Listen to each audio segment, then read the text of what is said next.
আমার এখানে জিরা আছে।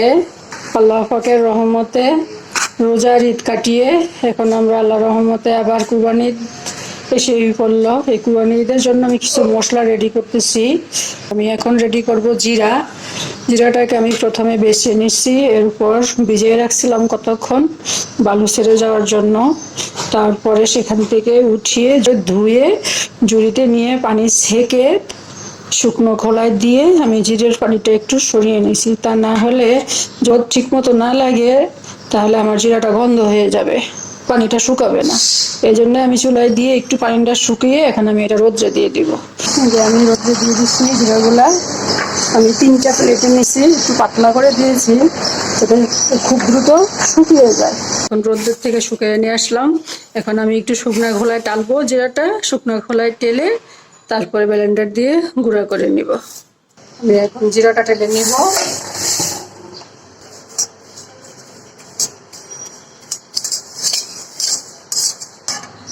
জিরাটা হয়ে গেছে, আমি নামিয়ে ফেলবো। গ্রাইন্ড বাইর হয়েছে, সবটা নামিয়ে নিলাম, গ্রাইন্ডারে নিয়ে নিলাম। এখন মেশিনে দিব, মুখটা লাগিয়ে গুঁড়ি চালুন দিয়ে একটু চেলে নিব।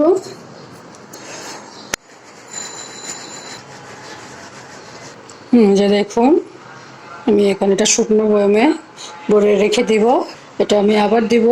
আমি এই পটটার মধ্যে ভরে নিব। যে দেখুন তৈরি হয়ে গেল জিরার গুঁড়া। দেখুন ভিউয়ার্স, আমি ঈদ উপলক্ষে একটা মশলা রেডি করব।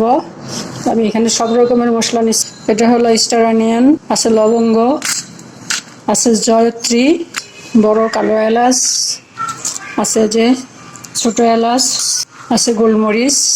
তো আমি এগুলো সব একসাথে গুঁড়ো করে নিব। তার আগে আমি একটা শুকনো টিস্যু পেপার দিয়ে এটা একটু কষলিয়ে নিব। যদি বালি থাকে তাহলে টিস্যু পেপারের মধ্যে বালি এসে পড়বে। এই যে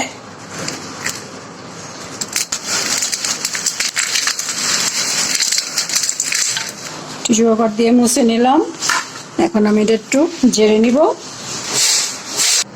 আর আমার এখানে আছে কিছু শাহি জিরা। শাহি জিরাটা আমি একটু টেলে নিব, তারপরে মশলার সাথে দিয়ে দেবো। এখানে আছে আমার 2টা জয়ফল।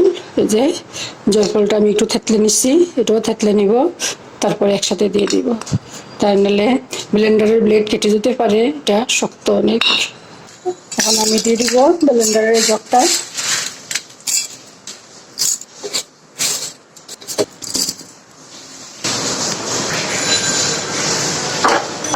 এই মশলাটা অনেক শক্ত, শুকনো মশলা, সেজন্য এটা ব্লেন্ডারে ছেড়ে ছেড়ে দিতে হবে, একাধারে দেওয়া যাবে না।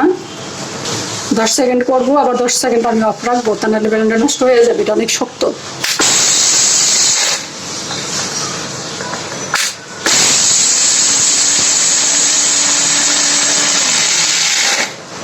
এখন আমি এটাকে 10 সেকেন্ড রেস্টে দিব, নাহলে আমার এটা গরম হয়ে গেলে আমার ব্লেন্ডার নষ্ট হয়ে যাবে। এবার দেখি, নেড়ে দিব।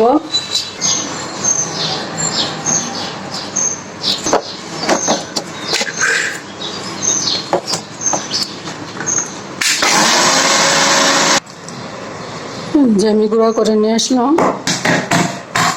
গরম। এখন আর আমার আলাদা আলাদা করে কোনো মশলা বাটতে হবে না, এখানে সব মশলা আমি একসাথে গুঁড়া করে নিলাম। এটা যে কোনো গোস্ত রান্নায় ব্যবহার করতে পারবো। জাল গোস্ত, রেজালা, রোস্ট, কুরমা, সব রকমের মিট রান্না করতে পারবো। আলাদা করে আরও একটু লবঙ্গ গুঁড়ো করছিলাম, আমি একটু এখানে মিশিয়ে দিব। এখানে লবঙ্গ কম ছিল, সেজন্য আমি এটা মিশিয়ে দেব, মিশিয়ে মিনিমাইজ করে দেব। এই মশলা আমার অনেক দিন চলে যাবে। কুরবানি ঈদের জন্য আমি আরো কিছু মশলা রেডি করে রাখছি। রসুনের পেস্ট 1 বাটি, এখানে প্রায় 1 কেজি হবে। এটা হলো আদার পেস্ট, এটাও প্রায় 1 কেজি হবে। এখানে আছে পেঁয়াজের পেস্ট, এটা পেঁয়াজের পেস্ট, এই 2টা এখানেও প্রায় 1 কেজি হবে। এই মশলাগুলির সাথে আছে আমার গুঁড়া মশলা। সব রকমের মশলা আমি একসাথে ব্লেন্ডার দিয়ে গুঁড়া করে নিছি। তার সাথে আমার এগুলাতেই আমার আল্লাহর রহমতে হয়ে যাবে।